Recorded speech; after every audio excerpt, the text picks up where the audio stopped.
Video like जरूर कर लीजिए और ऐसे वीडियो लगातार फ्री में पाने के लिए चैनल को तुरंत सब्सक्राइब कर लीजिए और बेल आइकन को जरूर टैप कर लीजिए ताकि आगे भी सारे वीडियो आपको मिलते रहे। यूट्यूब में फॉलो करते हैं तो प्लीज ये वाला फ्री टेलीग्राम चैनल जरूर ज्वाइन कर लीजिएगा। सारे नोटिफिकेशन सारे अपडेट यहीं पे आते हैं, ध्यान रखिए। नमस्कार दोस्तों, हम लोग कर रहे हैं यूपीएसआई के सेक्शन वाइज जो पीवाईक्यू हैं उनको। तो आज हम लोग रिवीजन करेंगे, मतलब रिवीजन के एनालिसिस करेंगे जनरल नॉलेज और कॉन्स्टिट्यूशन से किस तरह के सवाल पूछे गए हैं उनको। ठीक है, तो सबसे पहला सवाल, राज्यसभा के सदस्य के रूप में चुने जाने के लिए किसी व्यक्ति की न्यूनतम आयु कितनी होनी चाहिए। तो बेहद आसान सवाल था।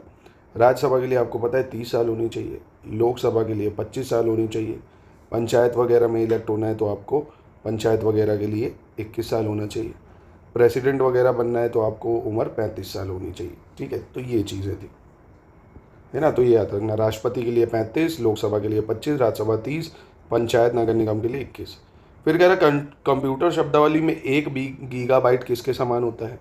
तो 1 गीगाबाइट जो होता है, 1 गीगाबाइट वो होता है 1024 मेगाबाइट के बराबर, है ना, 1024 मेगाबाइट के बराबर। इसके बाद कह रहा है कि निम्नलिखित में से कौन सा कथन सही है।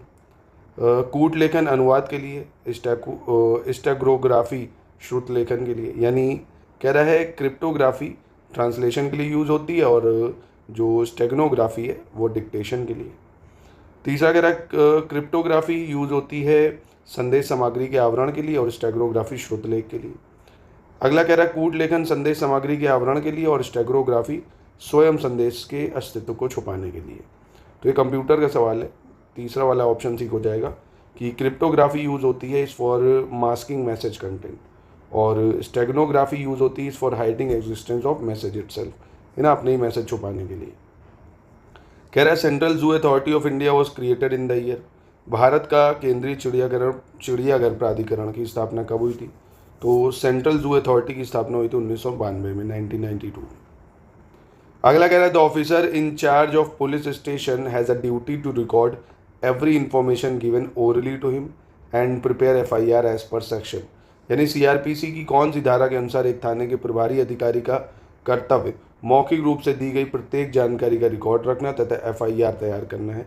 ये किस में दिया है, CRPC के 154 में दिया है। ठीक है, Malthus theory of population is based on which concept, Malthus का जो जनसंख्या सिद्धांत है वो किस अवधारणा पर आधारित है। वो ये है कि जनसंख्या जो है वो ज्योमेट्रिक प्रोग्रेशन में बढ़ती है और जो फूड है वो बढ़ता है अर्थमेटिक प्रोग्रेशन में, ये कहा था इसने।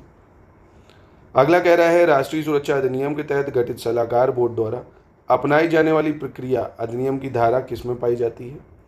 तो the procedure to be followed by advisory board constituted under national security act is found in section 11। ठीक है, कह रहा है किस संविधान संशोधन अधिनियम में शहरी स्थानीय शासन से संबंधित संवैधानिक प्रावधान दिए गए हैं, अर्बन लोकल गवर्नमेंट से संबंधित। तो ये 74 कॉन्स्टिट्यूशन अमेंडमेंट एक्ट में दिए गए। फिर कह रहा what is the maximum possible strength of supreme court जज इन इंडिया। तो सुप्रीम कोर्ट में मैक्सिमम जज की जो पोस्ट होती है, मतलब 1 चीफ जस्टिस और 33 अदर जजेस, है ना, ये होता है, यानी 34 जो है वो जज होते हैं। कह रहा what is the most abundant gas in earth atmosphere, पृथ्वी के क्षोभ मंडल में सबसे प्रचुर मात्रा में कौन सी गैस पाई जाती है। तो नाइट्रोजन पाई जाती है 71% के आसपास। अगला कह रहा है which article of Indian constitution deal with right to assemble peaceful without arms, यानी भारतीय संविधान का कौन सा अनुच्छेद बिना हथियार के शांतिपूर्ण रूप से एकत्रित होने का अधिकार देता है। तो यह अनुच्छेद 19 sub clause A clause B। ठीक है, जिसमें 6 राइट्स हमें मिलते हैं ना, फ्रीडम ऑफ स्पीच, मूवमेंट, है ना, एसोसिएशन, ये सब। अगला कह रहा है which state government in India has launch Jan Soochna portal to provide information about government office and authorities, Bharat में किस राज्य सरकार ने सूचना का अधिकार अधिनियम 2005 के तहत सरकारी कार्यालयों और प्राधिकरणों के बारे में जानकारी प्रदान के लिए जन सूचना पोर्टल बनाया। तो करंट अफेयर से बेस्ड सवाल है, ये राजस्थान ने बनाया। अगला कह रहा है नेशनल स्टॉक एक्सचेंज की स्थापना के लिए किस समिति द्वारा अनुशंसा की गई थी। विच committee is recommended for establishment of national stock exchange. तो फेरवानी समिति बनाई गई थी नेशनल स्टॉक एक्सचेंज के लिए। ठीक है, which of the following disease has symptom of swelling of salivary gland, निम्नलिखित में से किस रोग में लार ग्रंथियों की सूजन के लक्षण दिखते हैं। तो लार ग्रंथियों के सूजन के लक्षण हमें दिखते हैं मम्स में या कंठमाला में, गलगंड रोग में। ठीक है, चलिए इसके बाद कह रहा है the protection of human right act provide for, मानव अधिकार संरक्षण अधिनियम में डैश के लिए प्रावधान दिया गया। किस किस चीज़ के लिए प्रावधान है?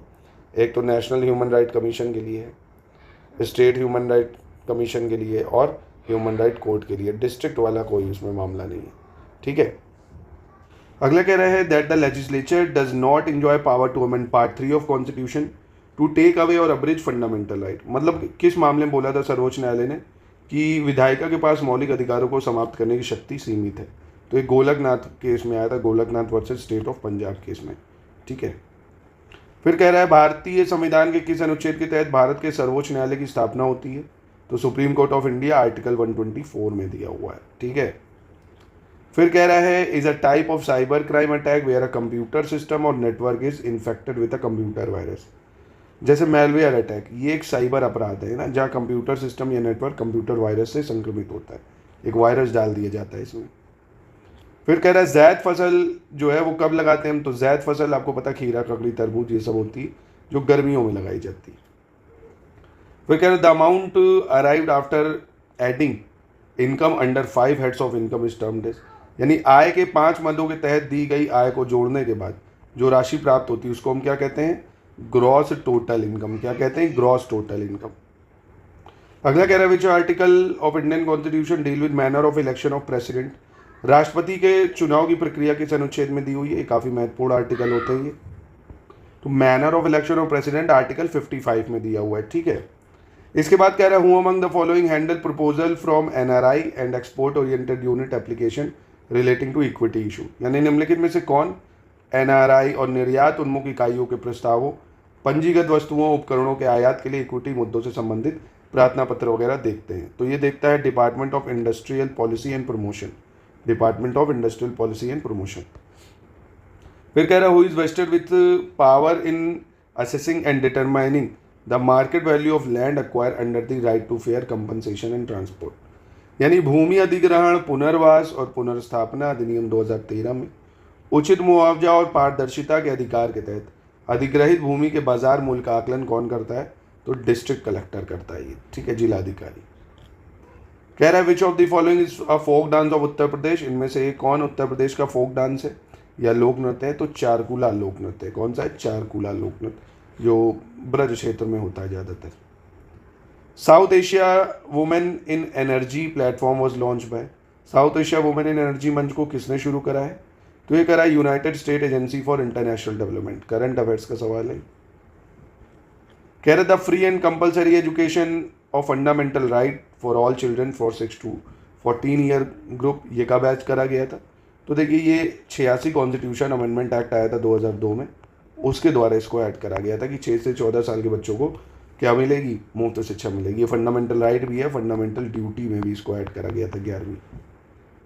उत्तर Pradesh reorganisation act was enacted in which of the following year? तो उत्तर प्रदेश रीऑर्गेनाइजेशन एक्ट आया 2000 में से। फिर कह रहा है which of the following article of Indian constitution deal with national emergency? तो बहुत ही आसान है, नेशनल इमरजेंसी अनुच्छेद 352 में दी हुई है। फिर कह रहा हूँ among the following has the power to remove chairperson और any other member of state human right commission, किसे राज्य मानवाधिकार आयोग के अध्यक्ष या किसी अन्य सदस्य को हटाने का अधिकार है? तो राष्ट्रपति अपॉइंट करता है, यही हटा सकता है। कह रहा where was the Ghadar rebellion party established by Indian revolutionaries, भारतीय क्रांतिकारियों द्वारा गदर विद्रोह पार्टी की स्थापना कहाँ की गई थी? तो अमेरिका में हुई थी भाई। अगला कह रहा है तहसीलदार के पास क्या क्या शक्तियाँ होती हैं भाई? तहसीलदार के पास संबंधित गांव की जो अडंगल या पहानी प्रविष्टियों को सत्यापित करने की और जांचना, यानी वेरीफाई और चेक कर सकता है अडंगल वगैरह। स्थानीय तौर पर जानकारी हासिल करना कि क्या फसलें अडंगल पहानी के अनुसार उगाई गई हैं। अनाधिकृत अतिक्रमण और सरकारी जल के अनियमित उपयोग के सभी मामलों का निरीक्षण करना। तो ये तीनों सही है तहसीलदार की पावर से संबंधित।